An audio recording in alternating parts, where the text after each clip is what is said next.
இயக்குனர் லோகேஷ் கனகராஜ் இயக்கத்தில் நடிகர் ரஜினி நடிப்பில் உருவாகும் படம் கூலி. இந்த படத்தின் படப்பிடிப்பு நிறைவடைந்துள்ளது.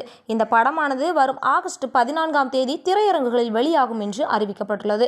இந்த படத்தை தொடர்ந்து நெல்சன் திலீப்குமார் இயக்கும் ஜெயிலர் 2 படத்தில் நடித்து வருகிறார் ரஜினி. இந்த படம் அடுத்த ஆண்டு திரையரங்குகளில் வெளியாகும் என்று கூறப்படுகிறது. 74 வயதிலும் மாஸ் நடிகராக வலம் வருகிறார் ரஜினிகாந்த். கிட்டத்தட்ட 50 வருடங்களாக தமிழ் சினிமாவில் சூப்பர் ஸ்டாராக வலம் வரும் ரஜினி தொடக்கத்தில் வில்லனாக அறிமுகமானார். அதன் பிறகு தன்னுடைய கடின உழைப்பாலும் ஸ்டைல் உள்ளிட்ட ரசிக்க தகுந்த அம்சங்களாலும் ரசிகர்கள் மனதில் நீங்காத இடத்தை பிடித்துள்ளார். ரஜினிகாந்தின் திருமணமானது சுவாரஸ்யமானது. லதா ரஜினிகாந்த் எத்திராஜ் கல்லூரியில் படித்துக் கொண்டிருந்தாராம். அப்போது ஒரு நாள் ரஜினிகாந்தை சந்தித்து நேர்காணல் ஒன்றில் பேட்டி எடுக்க சென்றாராம்.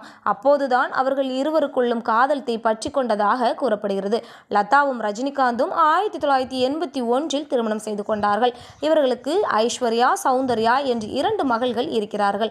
லதா ரஜினிகாந்த் பின்னணி பாடகராக சில படங்களில் பாடியுள்ளார். ஆனால் அவர் நடிகை கிடையாது. ஆனாலும் ஒரே ஒரு படத்தில் அவர் நடித்துள்ளார். அந்த படம்தான் கே. பாலச்சந்தர் இயக்கத்தில் வெளியான அக்னி சாட்சி படம்.